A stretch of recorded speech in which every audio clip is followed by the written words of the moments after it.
بارزانی و بزوتنەوەی ڕزگاری خوازی کورد. نووسینی مەسعود بارزانی. بەرگی سێیەم بەشی یەکەم 1961 بۆ 1975. شۆڕشی ئەیلول. شۆڕشی ئەیلول 1961 بۆ 1975. بەشی یازدەیەم شەڕی 1967 نێوان ئیسرائیل و دەوڵەتە عارەبەکان. پاشەوەی عەبدولناسر فەرمانی دا هێزەکانی سەر بە کۆمەڵی نەتەوە یەکگرتووەکان کە لە نێوان میسر و ئیسرائیلدا بوون لە بەرەی سینا بکشێنەوە و بەندەری شەرم و شێخی لە ڕووی پاپۆڕەکانی ئیسرائیلدا داخست. ڕژێمی عێراقیش دەستیدایە خۆ ئامادەکردن بۆ بەشداری بە سپا لەو شەڕەدا کە بەڕێوە بوو ڕووبدا. حاجی شاکر دووری و نازم عاسی شێخی خێری عوبێد لە دۆستە عارەبەکانی باوکم بوون. ئەم دوانە بەسەر لێدان هاتن بۆ لای باوکم و داوایان لێ کرد ئەگەر هات و حکوومەتی عێراق پارچەکانی سوپای خۆی نارد بۆ ئوردون پێشمەرگە هیچ چالاکێکی دوشمنانە نەنوێنێ. باوکیشم گفتی دانێ. پاشانیش داوایان لێ کرد هێزێکی لە سنووری 5,000 پێشمەرگەدا بە سەرکردایەتی ئیدریسی بران بنێرێ تا بچێتە پاڵلەشکری عێراق و ببێ بە نیشانی هاوکاری هەردوولە. ئەمە 10 ڕۆژ پێش ئەوەی شەڕ دەست پێ بکات. یەکێک لەوانی سەرکردایەتی ئەو پارچە سوپایانەیان پێسپێردرا بوو کە نێردرابوون بۆ پشتگرتنی سوپای سووریا عەمیدڕوکن مەحموود عەرێم بوو. ئەم کابرایە بەر لە هەڵگیرسانی شەڕ بە 2 ڕۆژ وتارێکی لە دیمەشقدا. تیایدا وتی ئێوە واتە سووریاییەکان هاتن بۆ لای ئێمە بۆ لەناوبردنی ئیسرائیلی دووەم. مەبەستی لە کوردستان و هاتنی لیوای یەرموک بوو بە سەرکردایەتی فەهەد شاعیر و ئێمەش هاتوین ئەو قەرزەتان بدەینەوە و ئیسرائیلی یەکەم لەناوبەرین.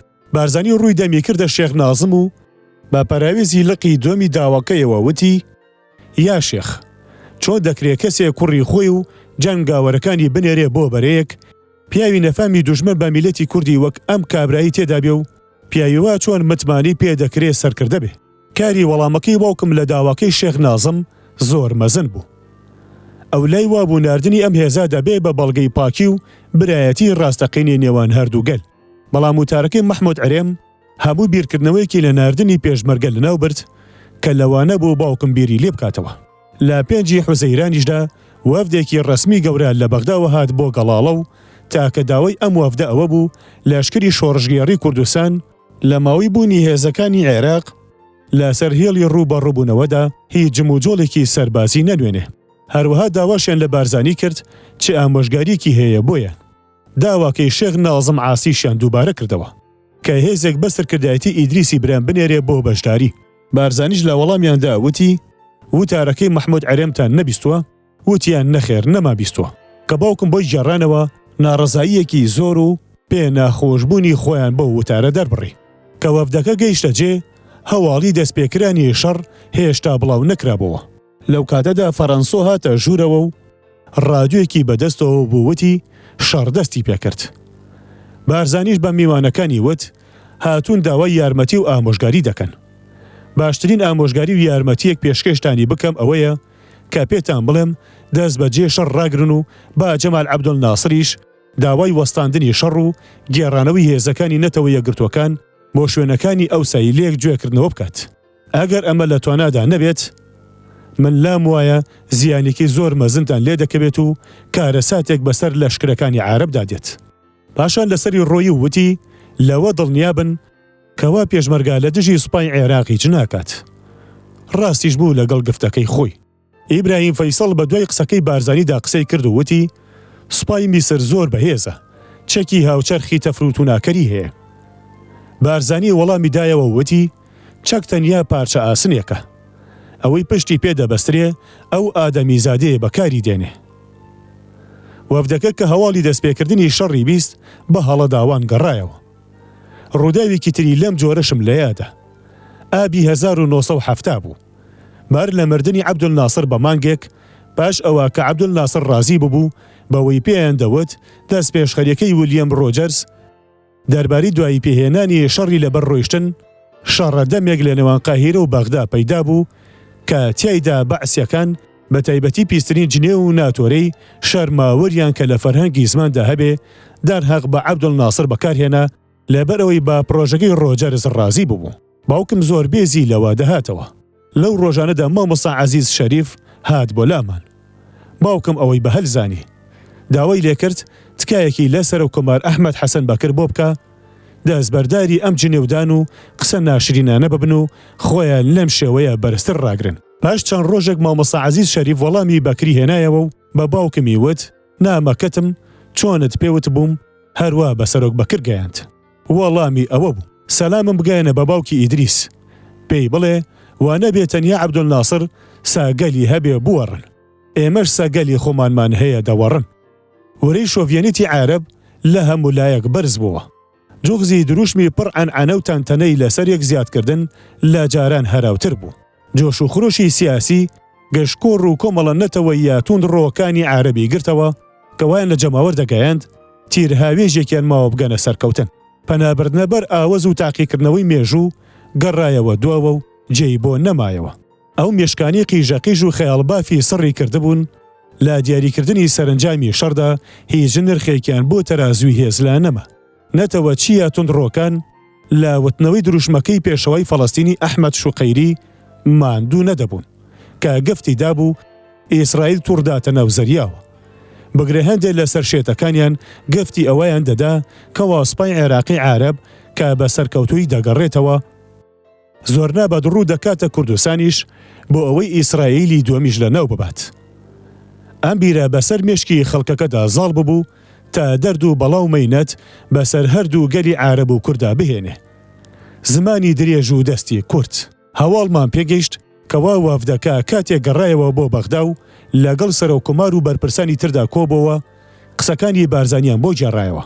دیارە بە دڵیان نەبووە. لە کۆڕی دانیشتنێکیاندا ئەم قسانە دەژێڕنەوە. یەکێکیان دەڵێ جارێ سەبرکەن کە تەل ئەبیبمان گرت دێینەوە بۆ گیانی بارزانیش و دەرسێکی دادەدەین هەرگیز لە بیری نەچێتەوە. شەڕەکە ڕوویدا و ئەنجامەکانیشی زاندران و کە چۆن بوو بەهۆی دۆڕان و کارەساتێک بۆ جیهانی عارەبی کە تا ئەم ساتەش هەر بەدەست شوێنەوارەکانیەوە ئازار دەکێشێ. سەردانی سەرۆکی وەزیران بۆ بارزانی لە 1 ئابی 1960 وەزارەتی ناجی تالیب لە کار کشایەوە و داوە لە تاهیر یەحیا کرا کە وەزارەتی نوێ پێکۆبنێ. لەم وەزارەتەدا فەتاح سەعید شاڵی لە جیاتی ئەحمەد کەمال قادر کرا بە وەزیری کاروباری باکوور. تاهیر یەحیا هەرزوو بە مەبەستی جێبەجێکردنی بەیانی 29 حوزەیران لێژنەیەکی نوێی بە سەرۆکایەتی سەرۆک وەزیران و ئەندامەتی وەزیری ناوخۆ و وەزیری دارایی و وەزیری ئابووری و وەزیری پیشەسازی و وەزیری کشتوکاڵ عەبدولهادی ڕاوی و سەرکردەی فیرقەی یەک و متەسەڕیفی لیوای هەولێر و لیوا ڕوکن کەمال مستەفا عەلەمدار عەمیدی کۆلێجی ئەرکان لەلایەنی حکوومەتەوە و محسین دزەیی و نافیز جەلال لەلایەنی شۆڕشەوە پێکەوەنە. پاش ئەمە تاهیر یەحیا بۆ خۆی لە دوای مانگی ئابدا سەرێکی لە بارزانیدا و لە چوارچەوەی بەیانەکەی حوسەیراندا گەفتی زۆریدا. پرسی گرنگ پرسی ڕەواندنی خێڵە عارەبەکان و دەرکردنیان بوو لە ناوچەی دووبس. ئەمانە لە 1963دا بۆ ئەوە هێنرابوون مۆکی بێگردی کوردانی ناوچەکە بگۆڕن و دانیشتوانی لا کوردەوە بکەن بە عارەب. ئەو عارەبانی هێنرابوون تاخمی شێخ حەوا سەدید و چڵکا و خۆرەکانی ئەو بوون کە ناویان لێ نابوون سوارەی خالیدی کوڕی وەلید لەگەڵ جاشەیلی عارەبی تر. حکوومەت نێزیکەی 30 گوندی کوردانی لە دەوروبەری دووبس چۆڵ کردبوو، دانیشتووە کوردەکانی دەرکردبوو، ئەو عارەبانی لە جێی ئەوان نیشتەجێ کردبوو. تاهیر یەحیا گفتەکەی خۆی با چۆڵکردنی ناوچەکە لەو عارەبانە و لابردنیان لەوێ هێنایەدی و دێهاتیە کوردەکان گەڕانەوە بۆ گوندە زەوت کراوەکانیان. دۆخەکەش هەر بەم جۆرە مایەوە تا شاڵەوە گەورەکەی بە عارەبکردن لە 1974دا دەستی پێکرد. ئەم جارە پرسەکە لە سنووری ئەو 30 گوندەدا نەمایەوە و ناوچەگەلێکی زۆری کوردستانی گرتەوە. من بە متمانە و باوەڕەوە دەڵێم تاهیر یەحیا لە تاخمی سەختگیرەکان نەبوو. چی لە دەسەڵاتدا بوو کردی بۆ ئەوەی ئاشتی ڕاگرێ و نەهێڵێ بە چەک ڕوبەڕووی یەک ببنەوە. نیازی خراپ نەبوو. کینەیەکی بەرامبەر گەلی کورد لە دڵدا ڕانەگرت بوو. لە 7 تشرینی یەکەمی هەمان ساڵدا وەفدێکی حکوومەتی هات بۆ لای شۆڕش بۆ ئەوەی ئەوە ڕوون کاتەوە کە حکوومەت نیازی نییە چەک لە جاش و بە تایبەتی لە جاشی 66 داماڵێ. تایر یحیەش بەنهێنی نامێکی بۆ بارزانی نرد ئەوەی تێدا باس کردبوو کە ئەفسەرەکانی سوپا با توندی دژی چەکداماڵینی جاشن و سەرۆ کۆماریش لە ژێر تاوی ئەواندایە و بیانووی هێنابەوە کەوا نەیتوانی ئەو گەفتە جێبەجێ بکات کە لەم بارەیەوە دابوویە چونکە پرسەکە بە تەواوی لە دەستی ئەو دەرچووە کە ئەو وەفدا گەیشت و پرسەکەی بەو جۆرە ڕوون کردەوە بارزانیش بەم ڕستەیە وەڵامی دایەوە مادەم سیاسەتی حکوومەت ئەمە بێ ئێمەش ناچارین چی بەرژەوەندیمانی تێدا بێ ئەوە بکەین. بارزانی ڕوو دەکاتە سلێمانی بۆ لێدانی جاشەکانی 66. باگەیشتنی نامەکەی تاهیر یحیا کە ئاماژەمان بۆ کرد بارزانی بڕیاریدا هەرچی هێزی پێشمەرگە هەیە هەمووی خڕ بکاتەوە و با سەرکردایەتی خۆی بیان بە بۆ ناوچەی سلێمانی بۆ لێدانی جاشگەلی 66. پاش هاتنی وەفدەکەی حکوومەت کە باسمان کرد پرسیمانەوەی ئەو جاشانە بەچەکەوە ببوو بە بەشێکی ڕوودا و ڕاست و پێویستی بە چارەسەر هەبوو. ڕۆژینۆی تشرینی یەکەمی 1967 بارزانی فەرمانێکی بۆ هێزەکانی داشتی هەولێر و سەفین و کاوە دەرکرد کە هەر یەکێکیان نیوەی یەکەکانی خۆی بەرەو سلێمانی بخاتە ڕێ.